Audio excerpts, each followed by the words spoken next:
এ নাচবো, এ দেখ তোর জন্য একটা শাড়ি নিয়ে আইছি।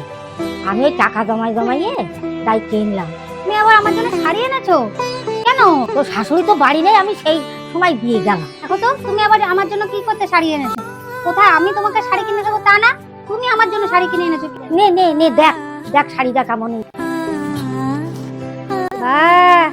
আমার শাড়িটা তো খুব সুন্দর হয়েছে। অনেক দিনের আশা যে নাচবোর একটা শাড়ি দেবে। টাকা আমি অল্প অল্প করে গুছাইছি, আর তোর শাশুড়ি বাড়ি নেই, আমি ওই সময় দিয়ে গেলাম। ঠিক আছে ঠাম্মা, আমি শাড়িটা রেখে দিই যত্ন করে, ঠিক আছে? কই দেখি আমি তোমাকে কি শাড়ি দিয়েছে।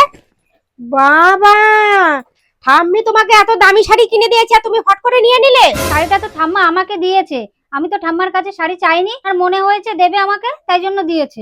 মা, তুমি কেমন গো মা? তুমি কই কোনোদিন আমার মেয়েকে তো একটা শাড়ি কিনে দাওনি তুমি, আর আজকে তুমি পয়সা কোথায় পেয়েছো? তুমি যে বাড়িতে নেই আর নাত বউকে তাড়াতাড়ি করে শাড়ি কিনে এনে দিয়ে দিলে।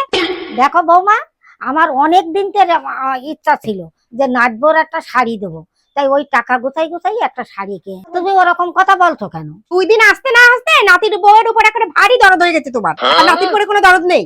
আমি তোমার মেয়ের দিইনি, আমি যখন পারবো তখন দেবো। দেখো বৌমা, তুমি নাচবোর সাথে ঝগড়াঝাটি করি না, পরে তোমার মেয়ের দেবো। ঠিক আছে মা, দেখি আমার মেয়েকে আপনি কবে দেন, আর নাতি বউ কদিন আপনাকে যত্ন করে সেটাও আমি দেখবো আপনার, ঠিক আছে?